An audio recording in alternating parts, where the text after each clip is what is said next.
Good morning from Chicago, everyone. It is 8 a.m. Chicago time on Thursday, the 5th of March, 2015, ECB day. Derivatives trading involves substantial risk of loss and is not suitable for all investors. My personal opinions, market data, and recommendations subject to change without notice. Past performance is not indicative of future results. A lot of news to cover today. The main items being, of course, the ECB announcement. However, overnight, China lowered its 2015 economic growth projection, growth target to around 7% from 7.5. That's being used for the past 3 years. This is the slowest annual pace in 24 years. The euro has hit 11-year lows ahead of the ECB bond buying program announcement, and it has since actually made lower lows. We'll look at that in a minute. Bank of England leaves its interest rates unchanged at 0.5% as expected. It also maintains the asset purchase program, the APT, at 375 British pounds as expected. 375 billion British pounds as expected. Interesting to note, week on week, Russia's gold and forex reserves dropped from 364.6 billion to 363.0 billion. That's 1.4 billion in a week. I'm sure that's putting a lot of pressure on their finance minister in the situation that's going on right now with the Ukraine. At 7:30 Central, about a half hour ago, we got the U.S. Fed challenger job cuts, 50.6 versus 53,000 year on year. 20.9% versus 17.6% better than the prior year. The ECB leaves the main refi rate seen unchanged at 0.05% as expected. Initial jobless claims, 320,000 versus 295,000. And then continued claims, 2.42 million to 2.4 million. ECB's Draghi says they're going to begin purchasing government bonds on March 9th. On March 9th, and the buying will continue through September 2016. However, the staff projections show growth for 2015 projected at 1%. The outlook moving from 1% to 1.5%. 2016 GDP 1.5 to 1.9%, and then 2.1% in 2017. However, it cut its inflation expectation for 2015 from 0.7 to 0%. This is very important. This is revised due to oil prices, which means that there's pressure to continue QE. It raises its inflation from 1.3 to 1.5 for 2016. And then sets the 2017 inflation at 1.8.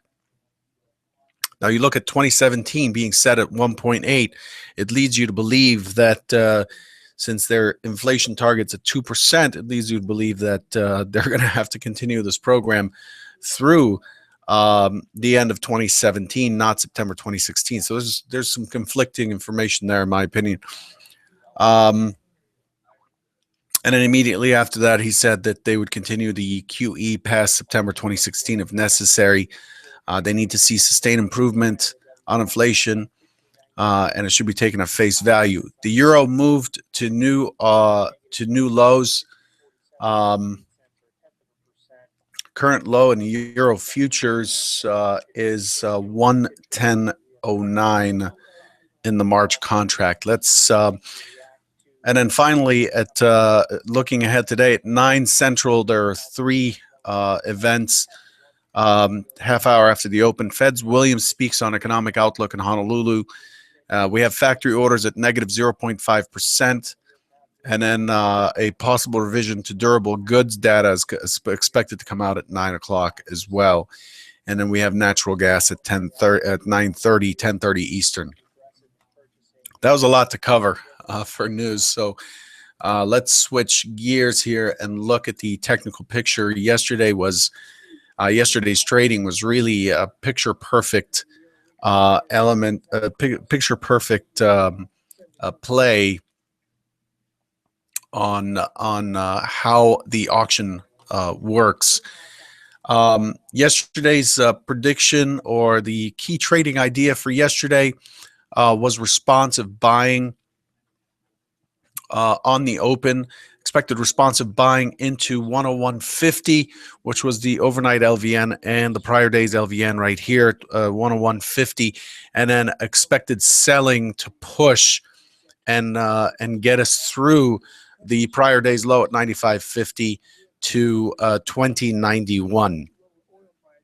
Instead, what we got is an immediate drop, an immediate drive on the open, which pushed us all the way down to 2085 and a quarter. 2085 and a quarter is just past the other side of the composite. So if I zoom this out, we look at all the volume that we're trading. Remember, yesterday we covered this. We talked about two major high volume nodes, an upper and a lower, and the market was opening in the middle, and it's likely to battle this area for a bit. And overall, hang on. And overall, the expectation is that it would continue down to 2091, which was the point of control for this balance zone before I combine the two balance zones together.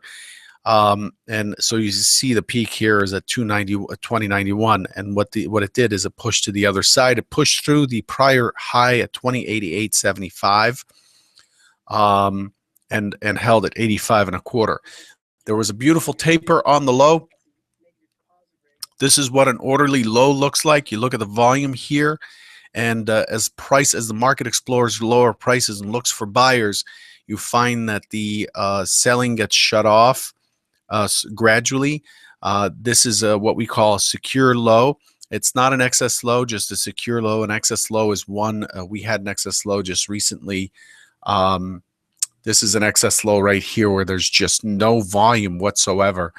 But this is a nice secure low here. The market rotated back up straight to the mid, give us a beautiful 4.5 point rotation off the mid.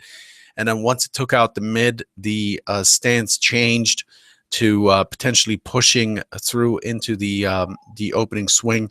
And what it did is it pushed all the way back up to 2099.75. I've been talking about this level now for a week. 2099.75 got tested, which was one tick of the initial balance high. This is what we call a failed auction. A failed auction is when the market makes a huge effort to get to a key level, in this case the IB high and the 2099.75 composite LVN, and it only takes it out by a tick. And normally when you get back to these levels and push, generally you trigger stops and it pushes through by maybe 5-6 ticks. Then you have a small pullback and it's likely to continue. What you had here is a one tick test that failed, and that's what we call it.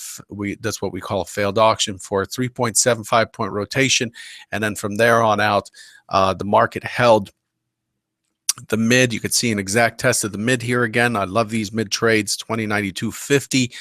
A test of the mid, and then the point of control shifted up, and the market closed with what looks like a pretty weak high. Coming into today, the expectation is, so my point of view here, what I'm trying to emphasize is how orderly the auction was yesterday. It did dig through pretty far, farther than I expected. I expected it down into the 2088 area, which it held here, 2088 quarter. Bounce off of VWAP, 2088 quarter, lower high, and it pushed through. But overall, as it rotated up, you had a nice tag of the mid. Then it rotated back up, took out the mid, pushed to a failed auction high, pulled back to the mid, and then held here with a weak high. And then the weak high portends or gives us a high potential of a continuation in that direction. Essentially what happened here is the market ran out of time.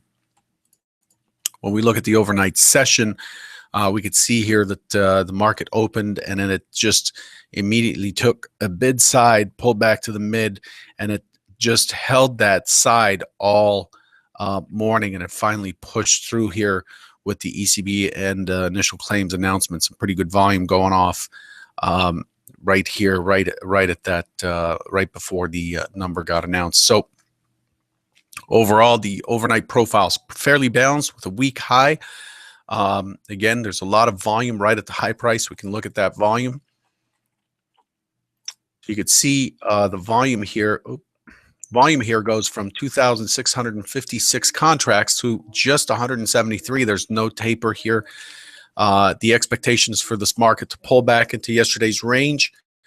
So the primary hypothesis here for today, look at where we're battling.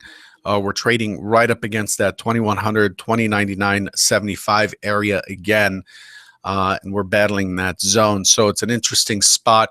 I think there's likely to be an excess inventory on the buy side. I'm looking for some selling attempt back into yesterday's range. Look for a test of 2098.50 and potentially 2096.50, and then for the market to start to push towards the 2103.50 high. I expect that this market's likely to target the 2105.50 and so on, and move up through to the 2108 quarter area. So I'm looking for, on the primary idea here, I'm looking for responsive selling, some basing, and then I'm looking for the market to turn and continue what it started here yesterday on this nice big move up with a pullback that held the mid. I'm looking for continuation on this move during the day session, and that's the primary trade idea. I want to show you real quick the euro chart. The euro looks to be targeting 108, 34, 35 on the extension. The immediate target below is 109.90 on the euro. You could see here that it pushed nicely. It pushed up nicely on the ECB announcement or the Draghi press conference, and it immediately reversed with even more volume on the downside. Strong delta momentum on the sell side. I'm looking for 109.90 to be tagged at some point as an extension. If we switch to the daily, we'll see how this is playing out in the big picture as far as rotations are concerned. So if we look at what it's done from 125.79 down to 119.19, a very impulsive move here, very directional move, and then we've gotten into a balance zone here, into a rotational market. The balance when we zoom in. Is quite even. Let me change this to a different color. Let's do hollow blocks so you can see it. So you can see how over the last month or so, month and a half or so, you can see how evenly balanced the trading has been in the futures. Of course, you can only get this in volume in futures. You cannot get it in Forex. In the spot market, but you can see how beautifully balanced this is and how coiling this is. So the goal here is to look for an extension move following this, and that's where this green line is. The green line is a fib extension, pulling a 125.79 to 111.19, pull back to 115.39 on the correction, and then projected forward gives you that 109.90 area. And that's what I'm expecting to happen over today and the NFP release tomorrow. As far as the euro stocks, they've resumed their move up. They've tested, as we had expected, that 35, that 35.53, 35.40 area. Traded pretty thoroughly here and has resumed its push higher. You could see the same kind of auction perspective here. You could see it pushing and closing near highs, running out of time, and then today to be the continuation of this impulsive move up, and that's what's happened. Pretty strong there. The expectation is that the economy will grow with all this help from the ECB. Anyway, I'm out of time. I just want to say one more thing. I did mention yesterday in passing, probably shouldn't have, that I'll be taking down the futurestrader71.com site with all the archives and just thousands of hours of videos and stuff on there. and I got a barrage of emails. I just want to be clear that that's not going to happen for at least several months, at least into the middle of the summer or so. It takes a lot to maintain the site and keep it going. And it's, the only thing I've done so far is those webinars for my charity, the webinar series to raise funds for my charity here in Chicago, a tax-exempt charity. And I haven't done anything since. Most of you who've been following for the last 5 years know that the information I've been putting out, the method and the approach has been extremely consistent. I'm not going to come up with indicators and try to sell them to you. That's not my goal. My goal is not to sell you on anything. The goal is to just give back to the community and also to fight back or reverse the type of information that's out there for people who really want to do this for a living. I love this job, and I this is my passion, and I think it's the greatest job in the world. I also think it's the worst job in the world when you're not doing well. And so I understand, having trained and backed people at my prop shop, I know how difficult this is. But once you're in the flow of the market, and sometimes you are, sometimes you're not, you're going to make a career out of that. It just gets worse with the misinformation and the kind of misleading stuff that's out there. So that was my commitment in 2009 when I came online and started to do the Twitter thing, is to try to provide something as pure as possible.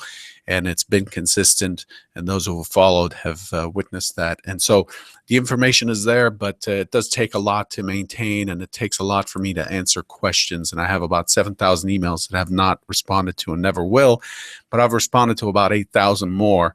And it's just a lot of work, and I have a lot of things going on, and my time's at a premium. I wanted to be clear with that, just so that you know that the stuff is there, and you can go look at it, futuretrader71.com. Go to resources in the video archive, and you'll just have a wealth of information there. That's it. Thanks for listening. Good luck today, and take care.